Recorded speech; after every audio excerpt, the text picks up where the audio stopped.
मनीषा। आज हम डिस्कस करते हैं सेकेंड वीक ऑफ सितंबर के करंट अफेयर्स के बारे में। आइए सबसे पहले हम डिस्कस करेंगे आज पैरालंपिक्स के बारे में। तो पैरालंपिक्स और ओलंपिक्स दोनों ही इस साल पेरिस में हुए हैं और अगले साल अब ये होंगे 2028 में, 4 साल के बाद। तो पैरालंपिक्स में इंडिया ने बहुत ही अच्छा परफॉर्मेंस दिया है। अब तक जितनी बार इंडिया ने पैरालंपिक्स में पार्टिसिपेट किया उसमें से ये बेस्ट परफॉर्मेंस रहा है इंडिया का। ओवरऑल अगर हम पोजीशन की बात करें तो इंडिया आया है 18th पोजीशन पर और फर्स्ट पोजीशन गई है चाइना के पास। अभी जैसे एसएससी वगैरह के भी पेपर हो रहे हैं तो उसमें भी हमें स्पोर्ट्स के काफ़ी सारे क्वेश्चन देखने को मिल रहे हैं। सो स्पोर्ट्स का सेक्शन आप करंट अफेयर्स में से स्किप नहीं कर सकते हैं। इसमें से एक तो आपको चैंपियनशिप में से क्वेश्चन आता है कि कौन सी चैंपियनशिप कहाँ हुई, इंडिया उसमें टोटल कितने मेडल लेकर आया। फिर आपको पूछा जाता है प्लेयर्स के रिलेटेड, कौन सा प्लेयर जो है वो कौन सी गेम के साथ एसोसिएटेड है। तो टोटल जो इंडिया मेडल लेकर आया है पैरालंपिक्स में वो है 29, जिनमें से 7 गोल्ड है, 9 सिल्वर है एंड 13 ब्रॉन्ज है। अब देखो नाम आपने सारे करने, मैं आपके साथ सिर्फ डिस्कस कर रही हूँ गोल्ड मेडलिस्ट के नाम और उनकी जो गेम्स है। सबसे पहले है नवदीप सिंह, जिन्होंने जेवलिन थ्रो में गोल्ड हासिल किया है। एक्चुअल में ये चैंपियनशिप में सिल्वर लेकर आए थे, लेकिन जिनको गोल्ड मिला था क्योंकि वो डिस्क्वालीफाई हो गए तो इनको अपग्रेड करके गोल्ड मेडल दे दिया गया है। Next is Praveen Kumar for high jump. Avani Lekhara shooting, Avani Lekhara ने तो अच्छा खासा रिकॉर्ड बनाया है। She is the first Indian women जिसके पास 2 ओलंपिक मेडल हो गए हैं। पिछले साल के ओलंपिक में भी ये गई थी टोक्यो में, वहाँ पे ये पहला गोल्ड इंडिया के लिए हासिल करके लाई थी। First para Olympic gold in women category ये लेकर आई थी। अब इस साल दोबारा से गोल्ड हासिल करके नाउ शी हैव 2 मेडल्स। तो ये इनका रिकॉर्ड है जो इंडिया लेवल पर इन्होंने बनाया है। Then is Nitesh Kumar in badminton, Dharambir in club throw, Sumit Antil in javelin throw and Harvinder Singh in archery. Harvinder Singh का भी इंपॉर्टेंट रिकॉर्ड है। Harvinder Singh is the first Indian to achieve gold in archery. Even ये फर्स्ट इंडियन हैं जिन्होंने आर्चरी में मेडल हासिल किया है। तो ये आर्चरी में पैरालंपिक्स में इंडिया का पहला मेडल है और पहला ही गोल्ड है हमारे लिए। तो हरविंदर सिंह का नाम भी ओवरऑल हमारे लिए इंपॉर्टेंट है। नेक्स्ट हम डिस्कस करते हैं अभी जैसे 100 डेज ऑफ मोदी गवर्नमेंट का टाइम पीरियड चल रहा है। जब से मोदी गवर्नमेंट का 3rd फेज शुरू हुआ है तो ये उसके स्टार्टिंग के 100 दिन थे। तो इलेक्शन से पहले ही बीजेपी ने अपने सारे मिनिस्टर्स को और सभी इंपॉर्टेंट बंदों को बोल दिया था कि 100 दिन की स्ट्रैटेजी बना लो। तो 100 दिन की स्ट्रैटेजी में बहुत सारी स्कीम्स हैं जो गवर्नमेंट ने नई लॉन्च करी हैं, बहुत सारी हैं जिसमें पुरानों को अपडेट किया। तो वो सारी की सारी स्कीम्स हमारे लिए एग्जाम के लिए इंपॉर्टेंट है क्योंकि आने वाले 5 सालों में गवर्नमेंट की वही प्रायोरिटी रहेगी। जैसे पिछली क्लास में भी हमने डिस्कस किया था बायो E3 पॉलिसी के बारे में। तो ऐसी कुछ नई नई चीज़ें हैं जो आ रही हैं। तो गवर्नमेंट की एक स्कीम है ग्राम सड़क योजना, जिसका 4th एडिशन गवर्नमेंट ने लॉन्च किया है। यह आती है मिनिस्ट्री ऑफ रूरल डेवलपमेंट के अंदर, जिसके मिनिस्टर हैं Shivraj Singh Chouhan, agriculture and rural development, दोनों मिनिस्ट्रीज उनको दे दी गई हैं। नेक्स्ट इज इसके अंडर अब जो टारगेट है वो है 62,500 किलोमीटर नई रोड्स बनाई जाएंगी, जिन रोड्स को कनेक्ट किया जाएगा 25,000 विलेजेस ऑफ इंडिया के साथ। तो ये स्कीम एनडीए की स्कीम नहीं है, ये स्कीम 2000 ईयर 2000 से काम कर रही है। इसका फर्स्ट एडिशन लॉन्च हुआ था 2000 में, सेकेंड एडिशन लॉन्च हुआ 2013 में जिसमें टारगेट था 50,000 किलोमीटर्स ऑफ रोड्स का।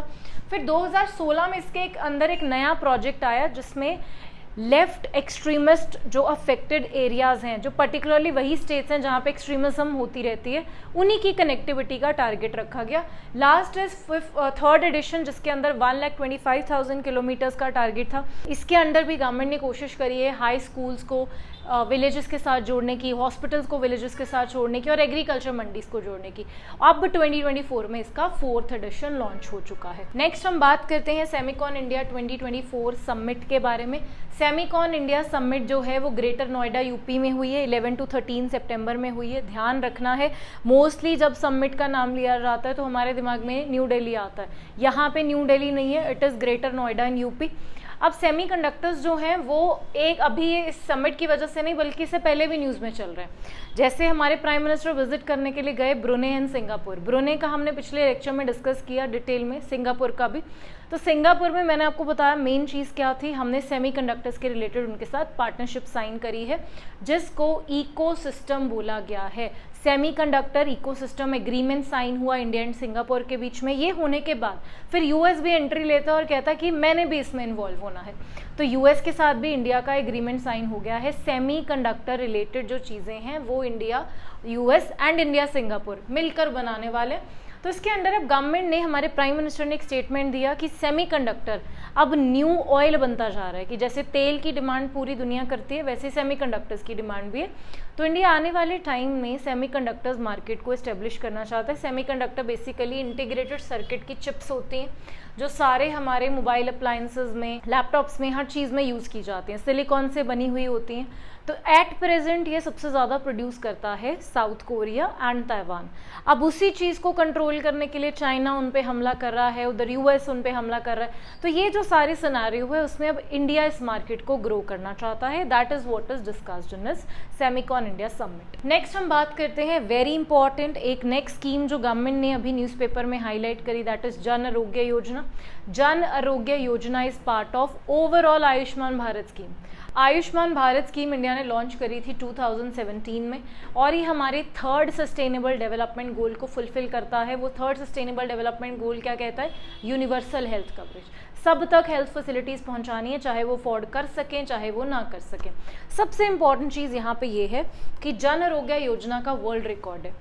ये इतनी बड़ी इंश्योरेंस स्कीम है जो दुनिया में कभी किसी कंट्री ने या किसी कंपनी ने लॉन्च नहीं करी है। इस हेल्थ इंश्योरेंस स्कीम के अंडर इंडियन गवर्नमेंट 55 करोड़ लोगों को हर साल का 5 लाख तक का इंश्योरेंस कवरेज देती है। तो अमाउंट को अगर आप मल्टीप्लाई करके देखो, that is a very huge amount. तो उसकी वजह से ये दुनिया की सबसे रिकॉग्नाइज्ड हेल्थ इंश्योरेंस स्कीम है। अब ये 55 करोड़ लोग वो हैं जो socially and economically backward section से हैं। अब गवर्नमेंट ने एक नया इनिशिएटिव लिया है कि इंडिया के जितने बुजुर्ग हैं 70 प्लस की एज में, इररिस्पेक्टिव ऑफ देयर इनकम, चाहे वो अमीर फैमिली के हैं, गरीब फैमिली के, कोई भी है, उन सबको इंक्लूड किया जाएगा इसके अंडर, जिससे 55 करोड़ लोगों में 6 करोड़ और नए लोग ऐड हो जाएंगे। तो अब जो बेनिफिशरीज हैं जन आरोग्य योजना के अंडर वो 60 करोड़ से भी ज़्यादा हो गए हैं, और उन सब लोगों को 5 करोड़ का हर साल का इंश्योरेंस कवरेज सरकार देगी। This is the new initiative जो इस स्कीम के अंडर सरकार ने लिया है। नेक्स्ट एक मिशन के बारे में हम लोग बात करेंगे, पोलरिस डॉन मिशन, जो कि अब स्टैटिक जीके का भी पार्ट बन चुका है।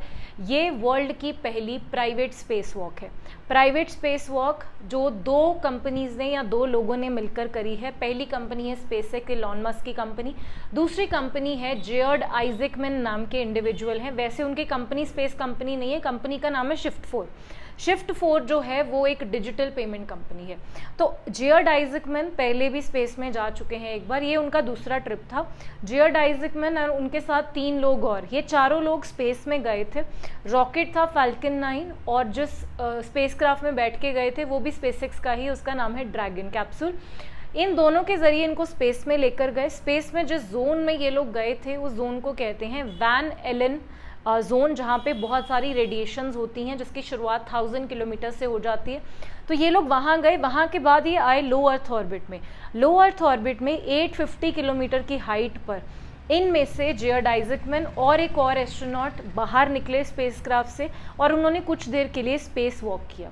अब स्पेस वॉक करना नई चीज़ नहीं है, लेकिन प्राइवेट किसी कंपनी ने पहली बार करी है।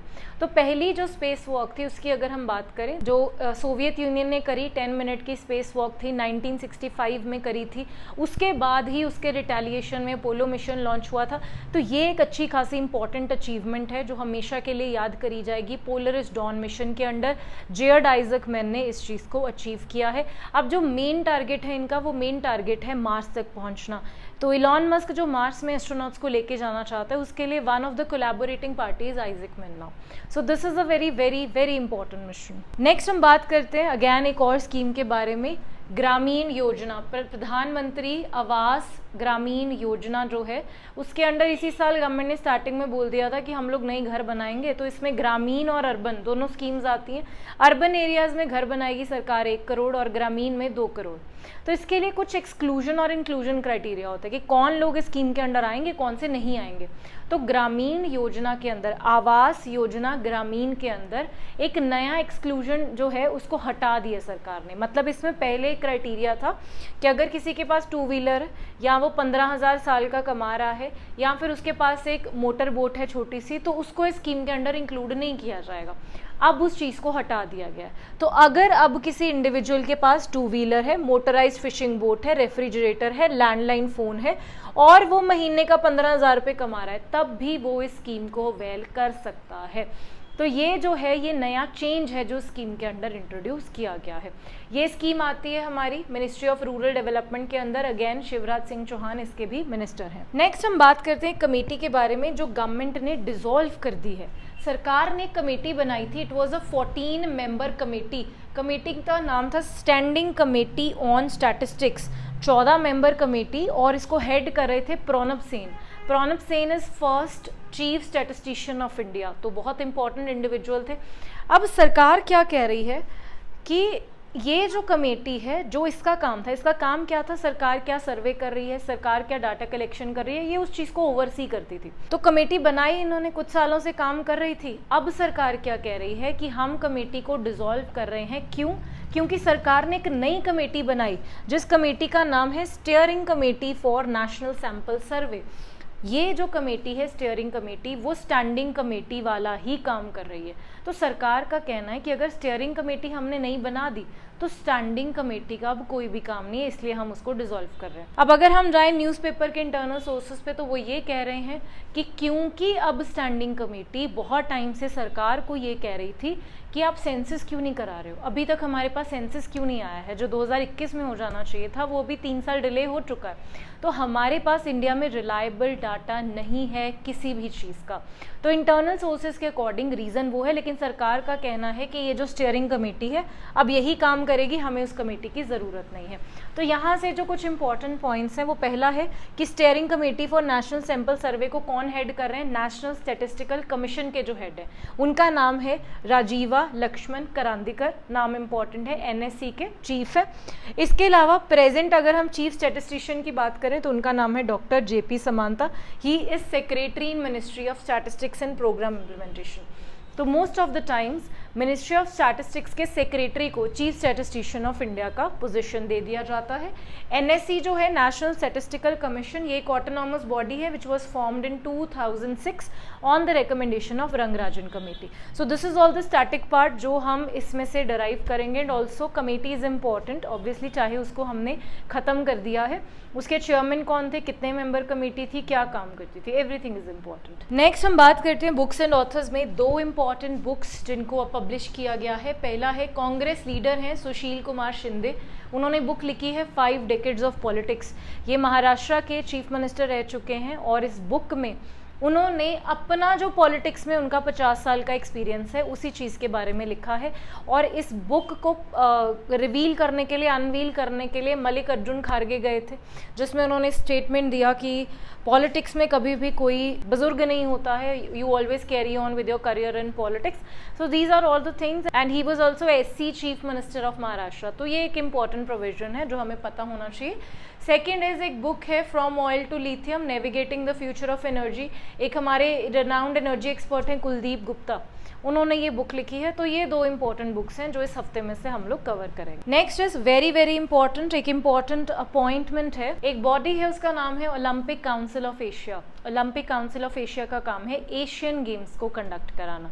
जैसे इंटरनेशनल ओलंपिक एसोसिएशन है वो कंडक्ट कराती है इंटरनेशनल लेवल पे ओलंपिक्स, ओसीए का काम है एशियन गेम्स को कंडक्ट कराना। अब एशियन गेम्स हमारे लिए इंपॉर्टेंट है क्योंकि एशियन गेम्स का आइडिया हमारे पहले प्रधानमंत्री जवाहरलाल नेहरू लेकर आए थे। 1951 में पहली एशियन गेम्स हुई और वो न्यू दिल्ली में हुई थी और आज तक सिर्फ एक ही बार हुई है, तो इसलिए हमारे लिए इम्पॉर्टेंट है। तो ओसीए के 2-3 साल पहले जो प्रेसिडेंट थे उनको डिस्क्वालीफाई कर दिया गया था ड्यू टू सम रीजंस, तो उसको एज अ टेम्परेरी चेयरमैन संभाल रहे थे ओसीए को Randhir Singh from India. He is a 5-time Olympic shooter from India, 5 bar Olympics में जा चुके हैं। तो ऑटोमेटिकली अब क्या हुआ कि टेम्परेरी प्रेसिडेंट तो है नहीं है, तो नेक्स्ट इन पोजीशन यही थे, तो रणधीर सिंह अब बन गए हैं ओसीए के पहले इंडियन प्रेसिडेंट। तो ये एक बहुत ही इंपॉर्टेंट चीज़ है। और दूसरी इंपॉर्टेंट चीज़ है कि अब इसमें एक डिसीजन लिया गया है, अभी इसकी एक मीटिंग हुई थी न्यू दिल्ली में, काउंसिल मीटिंग, उस मीटिंग में डिसीजन लिया गया है कि नेक्स्ट जो एशियन गेम्स होंगी हमारी Nagoya Aichi Asian games, 20th Asian games हैं जो 2026 में होने वाली हैं, उन एशियन गेम्स के योगा को as a demonstration sport present किया जाएगा। डेमोन्स्ट्रेशन स्पोर्ट का मतलब कंपटीशन नहीं होगा, सिर्फ प्रेजेंट करने का काम किया जाएगा। अब इंडिया दुनिया भर में योगा प्रमोट कर रहा है, तो उसके लिए ये एक इम्पॉर्टेंट चीज़ हो जाएगी। दूसरी चीज़ 2030 में जो यूथ एशियन गेम्स होंगी वो इंडिया होस्ट करना चाहता है, उसकी इंडिया बिडिंग कर रहा है OCA के अंडर। अगर हमें वो मिल जाती हैं तो 2036 में ओलंपिक्स, इंटरनेशनल ओलंपिक्स को होस्ट करना इंडिया के लिए क्वाइट ईजी हो जाएगा। तो ये सारी इंपॉर्टेंट चीज़ें हैं जो OCA से हम याद रखेंगे, and he is now the first Indian president of OCA। Next we have a military exercise India और ओमान के बीच में हुई है। इस एक्सरसाइज का नाम है अल नाजा 5। ओमान जो है कंट्री यहाँ पड़ती है, this is gulf of Oman. अगर हम एशिया से, इंडिया से वेस्ट की तरफ जाते हैं तो यहाँ पे अरेबियन सी है, अरेबियन सी के साथ ही यहाँ पे कनेक्टेड है गल्फ ऑफ ओमान। उसके बिल्कुल नीचे ये कंट्री है ओमान, जो सऊदी अरेबिया के बिल्कुल साथ में पड़ती है। इस कंट्री के साथ ये जो कंट्री है, it is predominantly desert area, desert का एरिया है मिडल ईस्ट की सारी कंट्रीज़। तो इस एक्सरसाइज में मेनली जिस बात पे दोनों कंट्रीज़ आपस में कोलैबोरेशन करती हैं वो इसी बात पे करती हैं कि डेजर्ट के एरियाज़ में हम लोग अपनी मिलिट्री स्ट्रेंथ को कैसे बढ़ाएंगे। तो ये मीटिंग, ये जो हमारी मिलिट्री एक्सरसाइज है 2 साल में एक बार होती है। इस साल वाली ओमान में हुई है, पिछली साल वाली राजस्थान में हुई थी इंडिया में। तो सितंबर 13 से 26 काफ़ी लंबे टाइम के लिए चलने वाली है। ओमान में होगी, बायएनियल एक्सरसाइज है, मतलब 2 साल में एक बार होती है। लास्ट एडिशन इंडिया में हुआ था और ये शुरू हुई थी 2015 में, तो उसके अकॉर्डिंग ये उसका 5th एडिशन है। हमारे पास नेक्स्ट है mission Mausam. Mission Mausam is related to, नाम से पता चल रहा होगा आपको, meteorological department, ministry of earth sciences. Mission Mausam का जो पर्पस है वो पर्पस है, ऑल द वे नया मिशन है तो ये इंपॉर्टेंट है। मिशन मौसम के अंडर इंडिया अपनी जो वेदर फोरकास्टिंग का जो पूरा टेक्नोलॉजी है, जो पूरा सिस्टम है, उसको और एडवांस करना चाहता है। नई रडार्स लगाना चाहता है, AI को बीच में इंक्लूड करना चाहता है। अभी अगर प्रेजेंट की बात करें तो 90% ऑफ जो हीट वेव्स का डाटा इंडिया देता है वो एक्यूरेट होता है, लेकिन अगर हम रेनफॉल की बात करें तो उसका सिर्फ 80% एक्यूरेसी डाटा है। तो हम उसको 100% बढ़ाना चाहते हैं ताकि हम पहले ही प्रिडिक्ट कर लें कि क्या मौसम आने वाला है या क्या सिचुएशन होने वाली है। तो मिशन मौसम जो है, इसके लिए सरकार ने 2000 करोड़ का पैसा एक तो अप्रूव कर दिया कैबिनेट की तरफ से, मिनिस्ट्री ऑफ अर्थ साइंसेस के अंडर हो रहा है। और ये 3 इंस्टीट्यूशंस हैं जिसको इनमें इन्वॉल्व किया गया है। First is Indian meteorological department, Indian institute of tropical meteorology that is situated in Pune, and third is national centre for medium range weather forecast that is situated in Noida. तो ये 3 इंस्टीट्यूशंस हमें ये पता होने चाहिए, ministry of earth sciences, mission Mausam और उसका काम क्या रहेगा। This was all about second week of सितंबर। बने रहिए हमारे साथ हमारे यूट्यूब चैनल पे।